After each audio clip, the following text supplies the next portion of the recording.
Hello guys, welcome back to the channel. આજે આપણે આઈબીસીનું second video જોવાનો છે. એક વિડીયોમાં આપણે એને બેઝિક ફીચર્સને બધું જોઈ લીધું છે. તો આજે થોડું ડીપમાં જોવાનું છે અને આપણે જલ્દીથી કવર કરીશું રિવિઝન ટાઈપમાં. Okay, so first of all જોઈએ તો Indus Valley Civilization or IVC is primarily distinguished by its sophisticated system of a city planning. Most IVC sites were meticulously divided into two main parts. સિટાડેલ કે જેને આપણે અપ્રેઝડ platform કહીએ છીએ, જ્યાં કોઈ important people અથવા તો ઓફિશિયલ્સ રહેતા, અને the lower town where the common people reside. However there were exception કે Chanhudaro which identified as a industrial town like this division and most important IVC sites were fortified, which provide crucial protection against invasions and floods.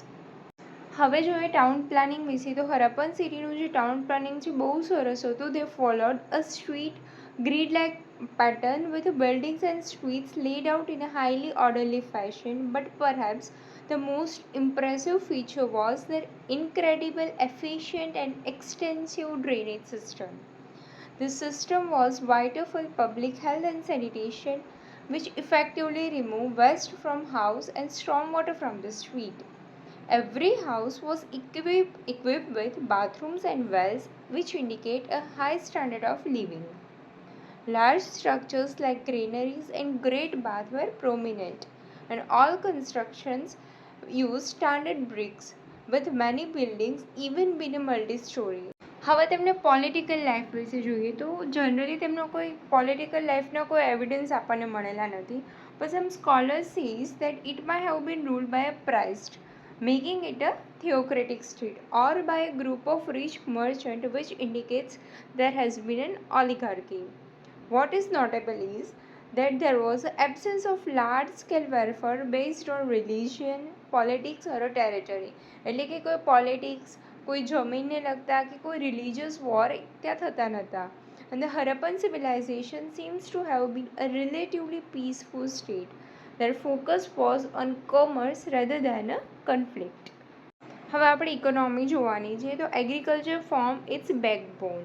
So the Harappan people cultivated a wide variety of crops like wheat, barley, sesame, cotton, fruits and vegetables.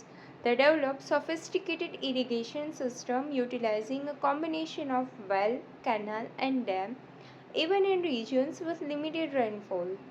Animal husbandry was also prevalent with domesticated cattle, sheep and goats, which were used for transport, plugging and food. The presence of large granaries at sites like Harappa and Mohenjo-Daro clearly shows that there was a surplus in agriculture production and efficient food storage capabilities. હવે next જોઈએ તો એ લોકો બીજી કઈ વસ્તુ કરતા હતા. The Harappans were highly skilled artisans and craftsmen. Their industry produced a wide variety of pottery like redware, greyware, blackware, and often adorned with geometric patterns. They have a master in metallurgy, producing tools, jewelry, and even weapons from copper, bronze, and silver.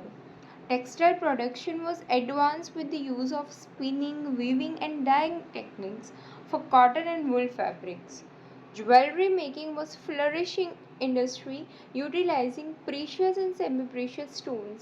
And finally, numerous terracotta figurines likely used for religious purpose, which have been discovered across various IBC sites. હવે આપણે એમના trade અને કોમર્સની વાત કરીએ. So trade and commerce were vital aspects of the Harappan economy. They engaged in extensive external as well as internal trade. The internal trade was exchanging agriculture produce, raw materials and finished goods like metal products, precious stones and ornaments.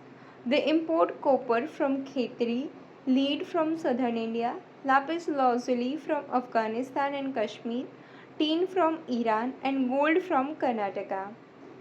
So the evidence of Harappan silks found in Mesopotamia and Iranian silks at Lothal clearly indicates direct sea trade link with Mesopotamia and Babylon, showcasing their expansive external trade network. હવે એમની social life જોઈએ તો social structure of IBC appears to have a hierarchy with distinction between learned person, warriors, merchants and working class. Both cotton and woolen clothes were worn, with men typically wearing a shawl and women a dhoti. Fashion was evident in beard-pressed and elaborate headgear. People adorned themselves with various ornaments like armlets and amulets. The condition of women was quite equitable with men because there was no discrimination in appearance. For leisure, they use gambling and toy cars, and for diet, they have a both vegetarian as well as non-vegetarian food. હવે એમની religious practice જોઈએ તો the religious practice of Harappans revolved around a variety of god and goddesses. The abundance of terracotta figurines suggests the widespread worship of Mother Goddess, often associated with fertility, and the famous Pasupati shield depicts a seated horned deity surrounded by animals is widely identified as a proto-Shiva, a precursor to the Hindu god. There were also natural worshippers revering the sun, peepal tree, humped bull, and various birds and animals, including the mythical unicorn. Now, there was also evidence of linga and yoni worship points to the fertility cult. While fire altars suggest ritualistic practice, it's crucial to note that not a single temple structure has been found, leading some to characterize their society as a large secular in its public religious expression. Idolatry was practiced especially with the mother goddess and Pashupati Mahadev. હવે બ્યુરલ practice વિશે જોઈએ તો the burial practice of IBC suggests that they have a belief in afterlife. Cemeteries have been found at various sites like Mohenjo-Daro, Harappa, Lothal, Kalibangan, etc. But at Mohenjo-Daro there were three types of burials. Complete burial of a body with material. Then another was a fractional burial where partially eaten remains were inerted, and the post-cremation burials of ashes, which was the most common form there. The interesting thing was many burials at Mohenjo-Daro lack human skeletal remains, contain instead ornament, animal bones, charcoal and ash. Rakhigari features rectangular burial pits, while at Lothal, joint or a double burial of men and women simultaneously has been found, but suggests a unique social practice. This practice strongly indicates a belief in the afterlife. Now let's talk about their script. So the Harappan developed their own unique script which was similar to that of the Mesopotamia, which was discovered in 1923. However, it remains undeciphered to this day, presenting a major challenge in fully understanding their civilization. The script primarily consists of a short word and pictographic symbols, and it is believed to have been written in a Busto-Foreign style, altering direction with each line. Alongside the script, the Harappans also demonstrated a sophisticated understanding of weight. Numerous standardized weights, often in the multiple of 16, have been found along with inscribed measuring stick, which indicate a well-regulated system of trade and commerce, possibly aided by the knowledge of writing and record keeping. Let's have a look at some key IBC sites and their findings. So first of all, we are looking for Harappa, which is in Punjab, Pakistan, and it was the first IBC site to be discovered in 1921. It's famous for its fortified citadel, working floors, and massive granaries arranged in a two-row, along with a significant male torso. So next is Mohenjo-Daro, which is also known as a mound of deads, which is in Sindh, Pakistan. It is the most iconic. It boasts the Great Bath, a massive granary, unique unicorn cell, the iconic bronze dancing girl, and the Pashupati seal. So next is Dholavira, which is in Gujarat and was famed for its exceptional water management system, with large reservoirs and unique city plan divided into three principal parts, unlike the typical two. It also yielded a signboard with Indus script, and it is the second largest IBC site in India after Rakhigari. Moving to other sites, which is a Kalibangan in Rajasthan, it is famous for providing the earliest evidence of the plugged field and fire altars.